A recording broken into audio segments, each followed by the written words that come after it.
That's it. For now.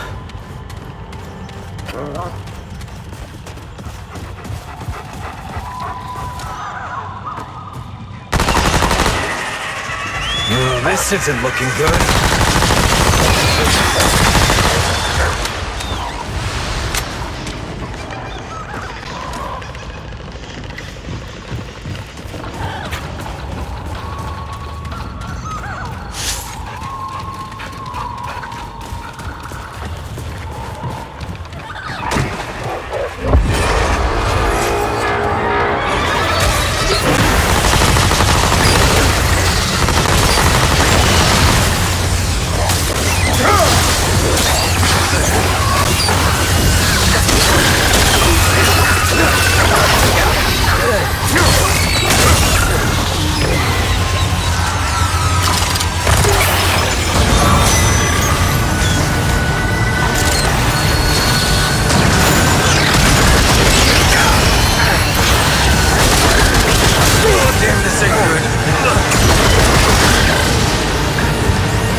Bag's full.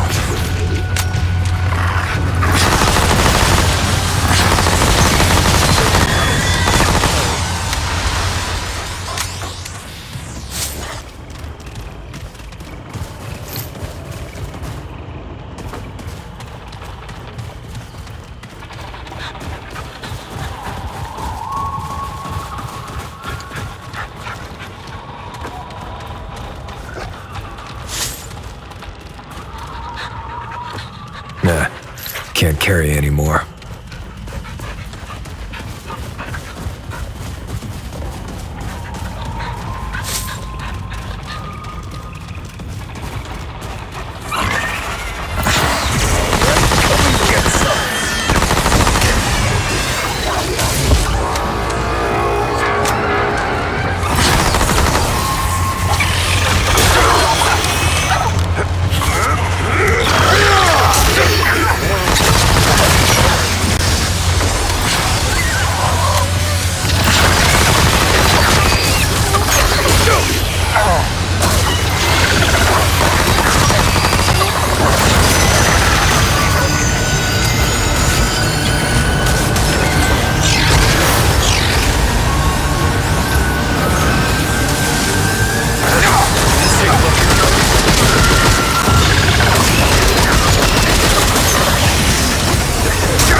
It's over?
Oh, it's over.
Okay, this is it.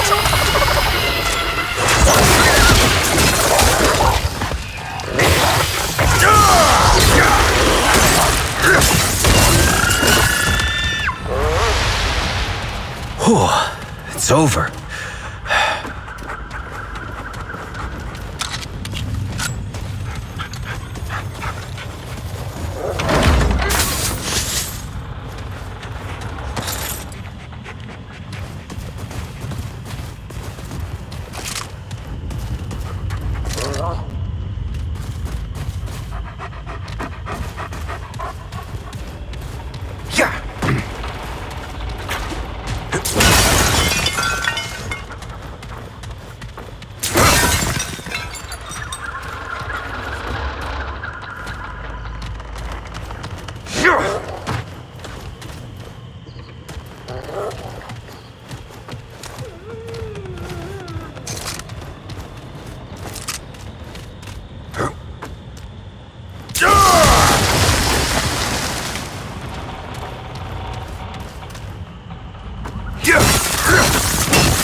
Oh, shit!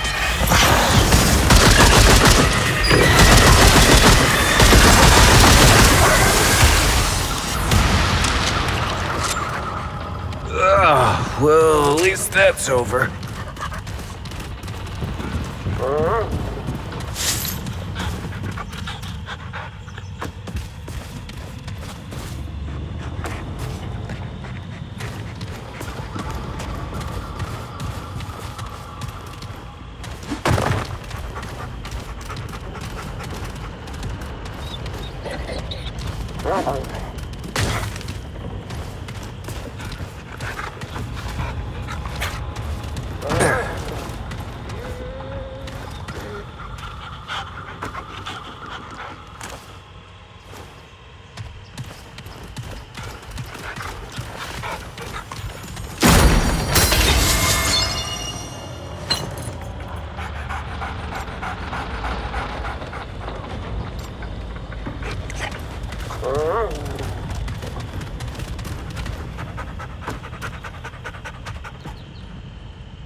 Here we go!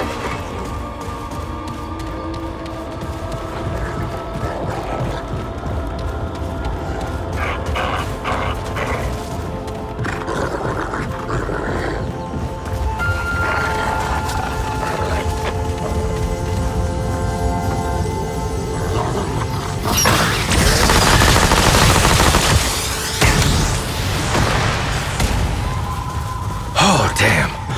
What is it, over?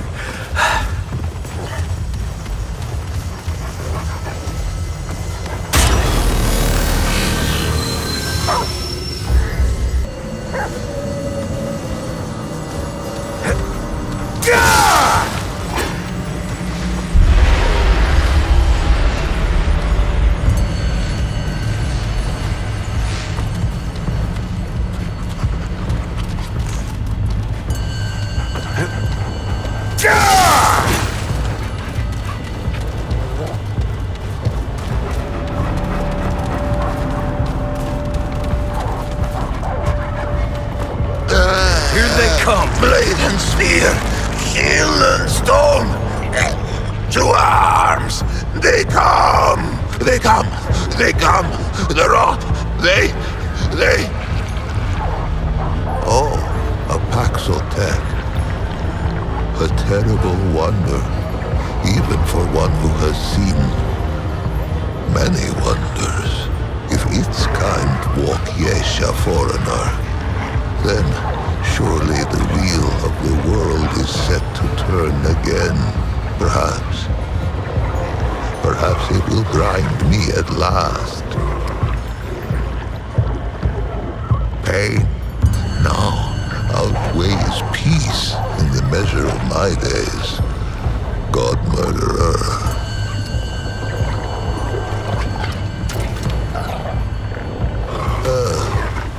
The traveler tried once.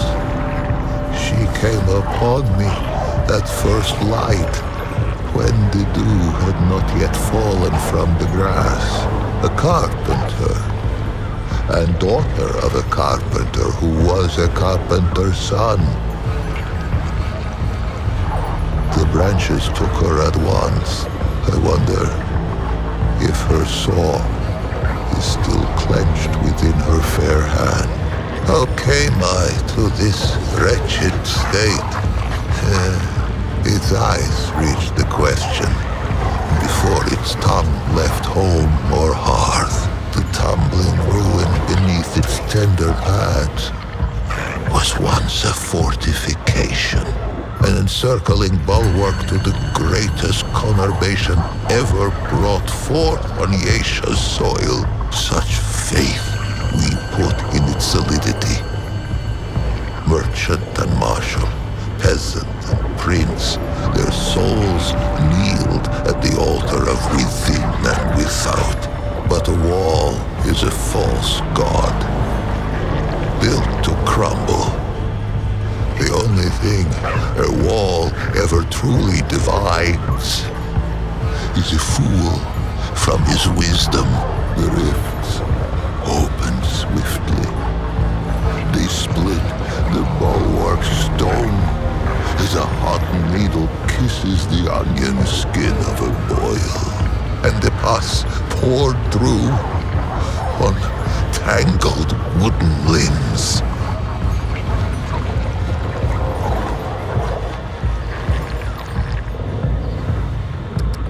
For 40 days, we fought them on these steps.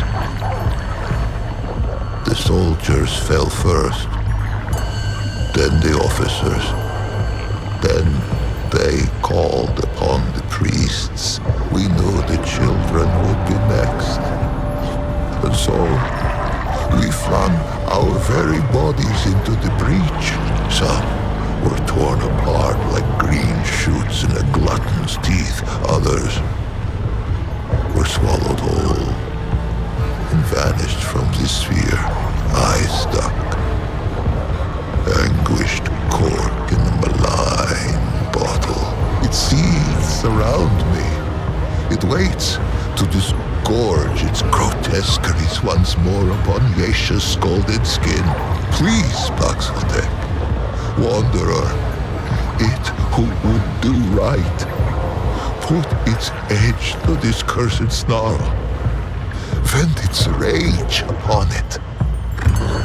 My would-be savior made one mistake. She sought to free me. Learn from her misstep and destroy the growth entire.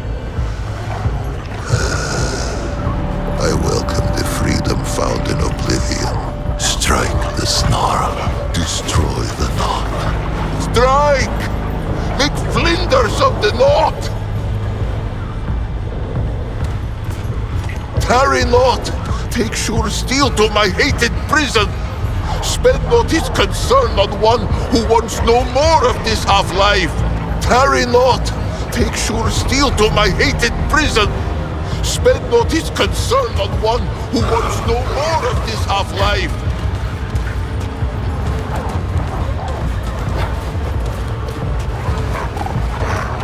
Please, Voyager! Its weaponry is handy! Strike! Make splinters of the knot!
that's over.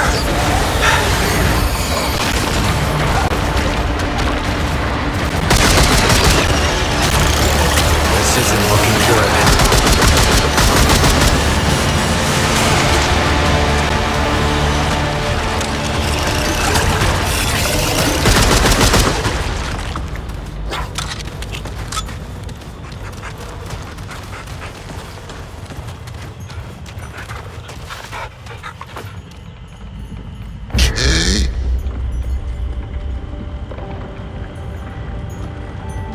Am I?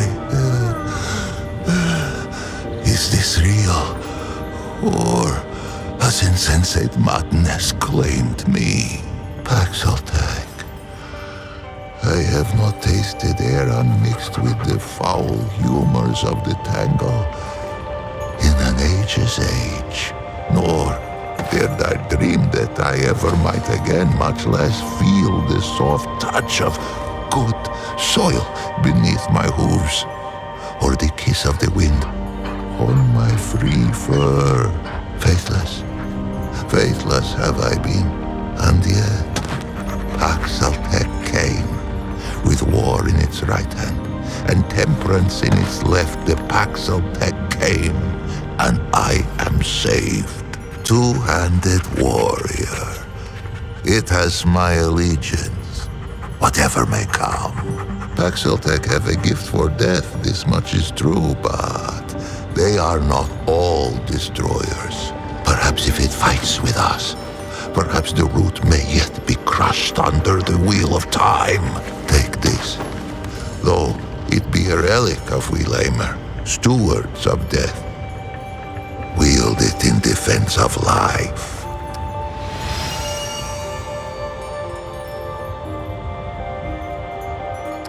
I think I shall linger here a while yet. Many are those who fell on these blood-soaked steps. No, some are now naught but bones. They each deserve the funerary rites of royalty. These I shall endeavor to complete with whatever time is left to me. If its road should ever wind this way again, grace me with a visit. There are yet tales of Yaesha, I might tell it, if it cares to hear them shared. On the contrary, it has been ages since I felt so very much alive. Let us first be properly introduced. Once I was called Lich, foremost of the Lamir. High priest of the dead. How I gloried in that title. Would that I had known the irony. A funerary priest of the deathless, the highborn, one who wraps the powerful in glory, and a Muslim who seals the secrets of the eternal empress with sweet seed oil and with night sap. We guarded the flesh of the great and sought their resurrection among these trusted sacred pan. I was the utmost. I relished the favor of her permanence. More fool I. For many epochs, the highborn did not fear the flow of time, for the fruit of the thane tree kept it at bay. But there are other ways to die. Misadventure. The Eternal Empress dreamed of defeating this final terminus. If life could be taken, could it not be given back? The flesh was preserved against that question's answer. This was the province of the Lamir. But let us start at the beginning. Much would I have it know. And to know all, it must know what is first. Would it hear the history of the pan? In the time before time, the Pan lived in the place that was. It is said that there came a great plague that ravaged the land so that the fields were seeded only with the bones of the dead and yielded only the cries of the bereft. With his flock drowning in woe, the leader of the Pan held forth a great decree. 100 ships were built to hold 10,000 souls, with their god of many faces cutting the waves before them. The Pan that were ventured across the Vilkmarza, the dark sea, through the long night. The Vaughnts prayed and the Red Widows wept, for no one knew if the dark sea had a far shore. 100 days lit the 100 ships, and 100 nights drew their swaddling across them too. But on the 101st day, as the Red Widow in the foremost ship bowed her horns to the god of many faces, a bird lit between them, singing, "Glory to the Pan, for they have reached the King Mother." Yaesha rose like the dawn before them, unseen, untamed, and free.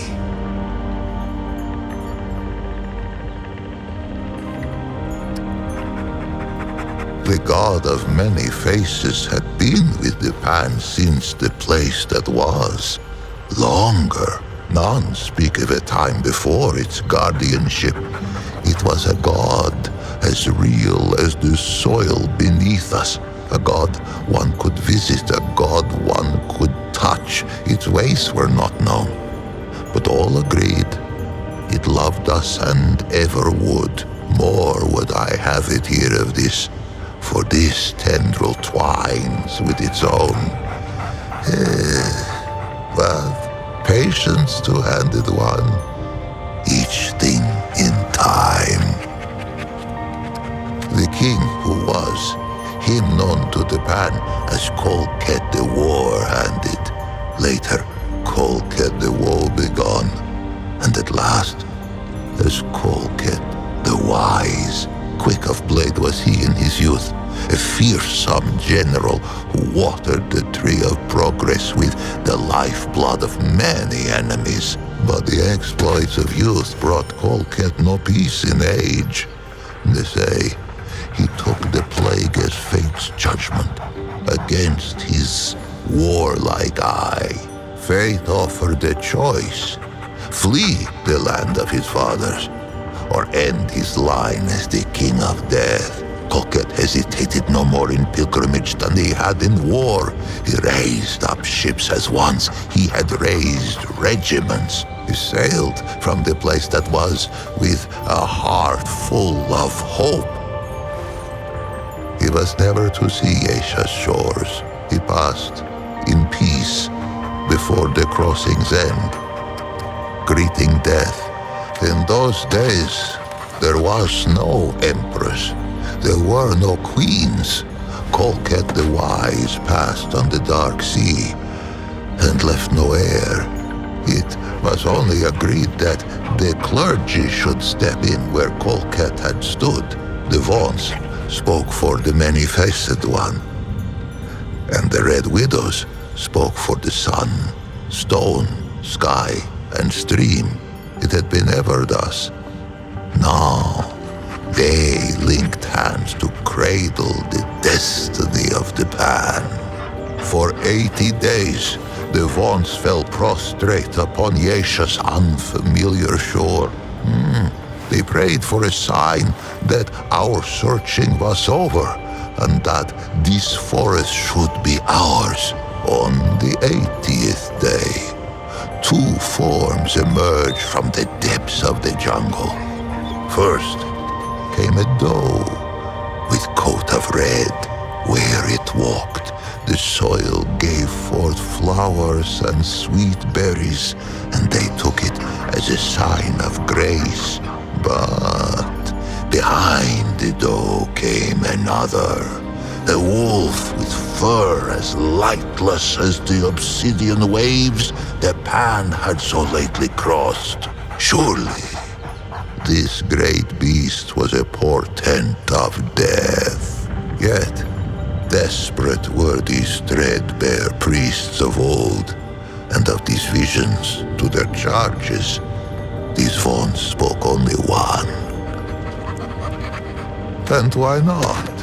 The doe fills all who glimpse it with a spirit of hope and a sense of growth. It leaps among the shrub and bramble even now, even with Yaesha sundered by the root. There are those who think it more than a spirit, a god in waiting. These call themselves the children of the red doe. The carpenter's daughter was one such. May her faith be rewarded. May her spirit roam the forest alongside the doe forever free. Those who glimpse the doe often glimpse the wolf, for the latter seems compelled to pursue the former. To hear those early Vaughns tell it would be to hear of many different wolves in pursuit, and only one doe. A simple deception, but a far-reaching one. Modern Pan know the truth. What must it be to spend an eternity chasing that which one might catch but may not kill? For the wolf and the doe have often met, antler and tooth, hoof and claw. The doe may spill the wolf's blood, and the wolf may taste the doe's flesh, but never the other's life to take. Yaesha itself forbids it. They say the chase has driven the wolf quite mad. With the assurance of the Vaughns, the Pan took to Yaesha and she to us. And for a time, there was stillness. Men were born who had never known the land that was, nor the endless sea at their backs. One such was called Genus. She was but 15 springs when she felt the calling of the Red Widows, and not 3 more when she felt the touch of sickness. As Genus approached the door of death, she sought her sisters, for there were no lamer yet, and it was the Red Widows who ushered the Pan into the soil. But Genus's malady was known to the widow mother, to her, to the elder Pan. It seemed the plague had found them again, even on this distant shore. Genus was shunned, cast out into the jungle, and her name was forbidden from Pan lips. None among them could have foreseen what, plague-ridden and scorned, the Red Widow Genus had been cast into the jungle to be forgotten. But fate had other plans. After many days in the jungle, Genus emerged. The Pan were humbled, for all signs of plague had been lifted from the young Genus, replaced by a regal gait none could deny. Fascinated, all assembled to hear her tale.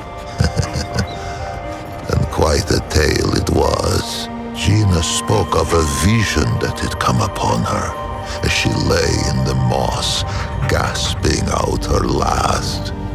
In her vision, the plagues had returned.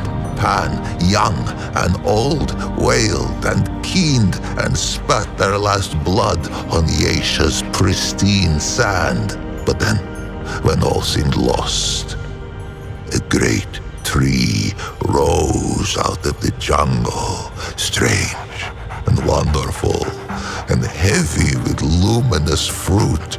This tree, the Thane, she named it.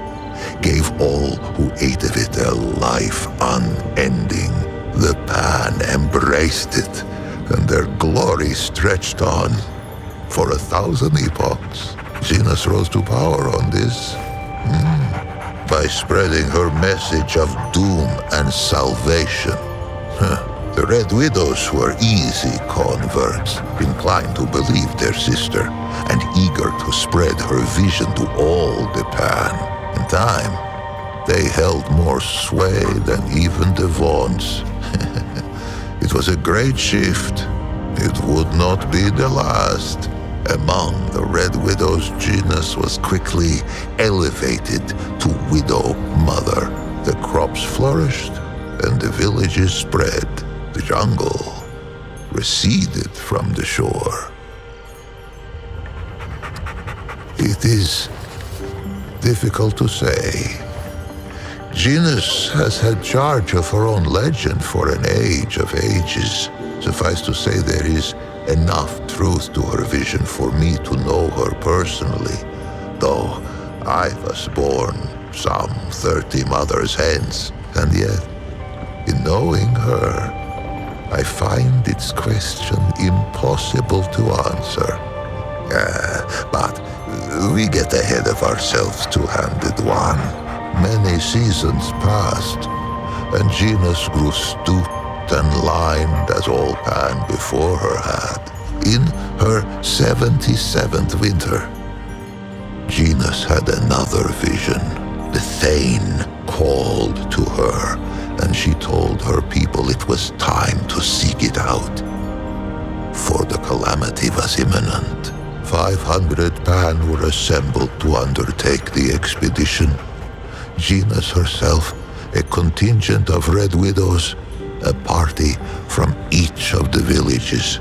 Many imagined they would never see their queen again.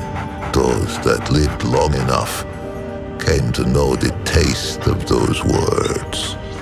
When Genus, now as young and beautiful as the day she first beat death, emerged from the jungle once more, with 49 immortals at her back, she had been reborn a second time, as an Empress Eternal. For years they searched the forest, battling hunger, storms, and beasts red of tooth and claw. 20 winters passed. Many succumbed to death or to doubt by the 21st spring. Only 5 Red Widows and 44 common Pan stood at Genus's side. It was they whom she led into the clearing. It was they who beheld the Thane. It was they who tasted the fruit and felt time's weight fall from their shoulders.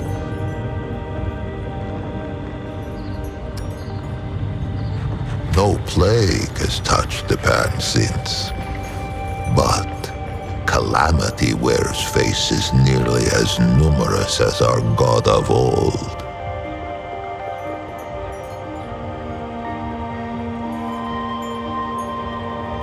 Unless I am much mistaken, the Empress lives yet, for no funerary smoke has filled the sky above her ziggurat. If the Pan vanish from Yaesha's soil, I imagine she will be the last to depart. With death thus leashed, the eternal Genus and her immortals brought forth an empire heretofore unknown. Great ziggurats were hewn from the living rock, and at their feet grew great cities lit by arcane magics. Venus's prophecies all came about, save one. If only the Pan of that epoch had wondered as it does, two-handed one, what of the great calamity? But none worried, save a few vaults. The old ways were dying, and the Empress was not. No achievement seemed beyond the reach of the Pan. It was then that the wolf came. But the story of Yaesha is the story of who tastes the fruit of the Thane tree. 49 immortals begat many more. A deathless aristocracy. They traded favor with the empress, traded years of life itself like fishmongers at market.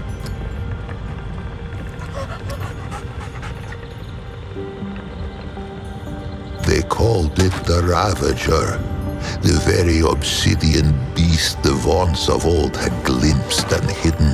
It sprang from the jungle as sudden as a squall. It made no more than mutton of the bravest warrior. Fear fell like night across the empire. Death roamed Yaesha. Ravenous death none could tame. There were those who would have seen the beast slain, but the Ravager was never much glimpsed that the Red Doe should not follow. And vice versa, the green things of the jungle sprang from the Red Doe's feet. But on what do green things grow, if not the flesh of departed life? Who knew what would become of the Doe if the Ravager were felled? Who knew what would become of the jungle? Who knew what would become of the Thane tree? It was the twice humbled Vaunts who kept the empire from vanishing down the Ravager's throat, for the Vaunts had pondered the beast since it first appeared to them on Yaesha's shores. It was they who had learned to listen to Aethir's song. They who learned to appease the Ravager with tribute, with dance, and with music. Balance returned, and the wheel of time rolled on. The song of all living things. It permeates our forest. It whispers in the leaves, thrums in the soil, shines in the sun, babbles in the stream. The Vaunts devote themselves to the song's mystery. They play it to tap its power, as other Pan might use the energy of a crystal or the heat of a flame. Those attuned in prayer hear it strongest, but all may catch its strain from time to time, even a Paxeltech. Who is to say? For that was hardly the last calamity to befall the Pan at Yaesha. With the Ravager appeased, the Empress dreamed of rule eternal. She should likely have had her wish. But for one thing, the Thane tree, that of the fruit of immortality, began to die. For many lifetimes her permanence hid this knowledge from all who served her, slave and immortal alike. And why not? She had amassed a great store of fruit, and surely something could be done to save the tree. Why crack the very bedrock of her society? But the tree's decline could not be arrested. Fruit was rationed. Noble lineages withered. We lay mere. Once prepared for the final death of death, only those immortals who had fallen in battle or by misadventure. Now, we found ourselves winding wizened nobles in sap and muslin by the hundreds. Perhaps what came next was inevitable. Rebellion, insurrection, revolt. This was the fire that was to sweep through Yaesha's jungle. For a life of lifetimes, the eternal Empress had hidden the decline of the Thane tree, but like the Vaunts of old, had underestimated the power of one young, plague-addled Red Widow. Genus herself failed to foresee the power of one called Navun. Navun was one of her eternity's own guards. How she learned of the rot at the roots of the Thane tree, I cannot say. I know only that she had no taste for the Empress's deceptions. Navun fled the ziggurat and spread the news far and wide. Her words found home in the ears of the gull. Yaesha's slave caste. No slaves could hope to challenge the power of an immortal aristocracy. But what about a nobility in disarray? One where the great and powerful would soon fight for scraps of fruit like bare-ribbed dogs. They rose, first singly, then in a tide. Ever was Gina served by the Red Widows. She was still Widow Mother. Is still, if such a thing has any meaning now. Some among the widow's ranks forswore tenderness and became instead her permanence's highest guard. Gina's herself had been the lowest widow in her order, and she had turned Pan society inside out. How fitting, then, that the last and least of her own widow guard should become her greatest adversary. It bridled when I called it God-murderer. Surprised I am that it should know so little of the deep track its kind have trekked across our soil. Let us walk those prints now, that it should be enlightened. It has heard of Yaesha civil war, of slave with blade of hoe to neck of noble, and noble with point of sword to belly of slave. Into that tempest walked one of its kind, Paxeltech. I cannot say why, though perhaps it might someday tell me from whence. Whatever its motive, hither came the destroyer, even as the Pan turned their ravenous gaze toward the fruit of immortality. Our god of many faces remained satisfied with the scant worship of the vaunts and the commoners. It was an ever-present comfort, a guardian we scarcely thought of. The destroyer, Paxeltech, oh yes, its kind, drove its blade into the pure heart of our guardian. We knew not that it was the god of many faces who kept the root from this world. But in death, many faces' absence was soon felt. In a world already torn by war, where caste let blood of caste, there came reports of some new woe. Travelers spoke of twisted horrors on the road, but we who relished in the weight of this wall only scoffed. Who knew that the very air could rip, that the world itself could tear and spill like a wineskin under hoof? Oh, how we fought, priest and prince and pauper, side by side, our world's lifeblood drizzling through our fingers as we clutched at the hanging tatters of Yaesha's slit throat. Most perished, and I became enmeshed.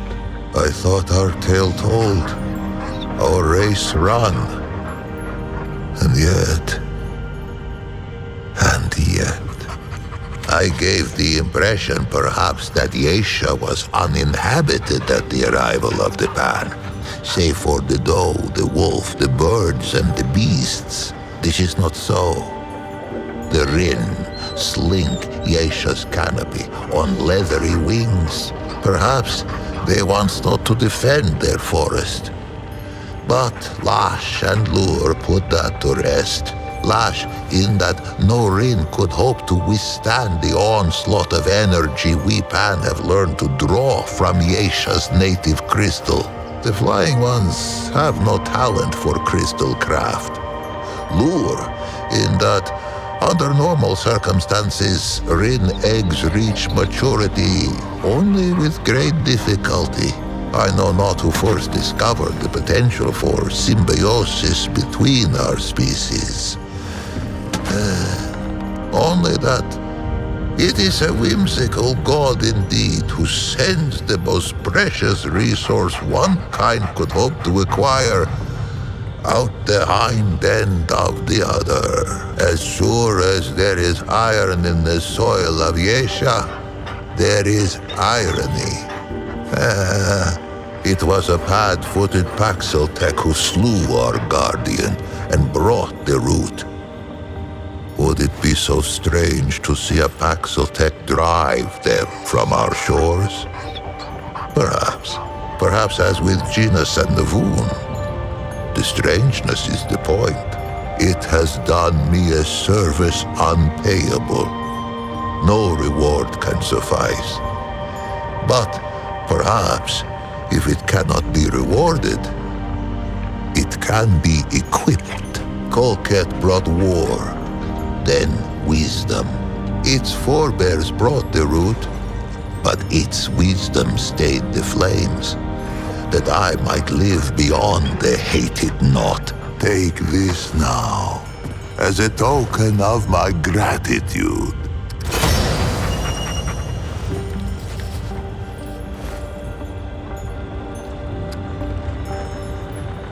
The Pan must put their faith in action and belief, not weapons and walls.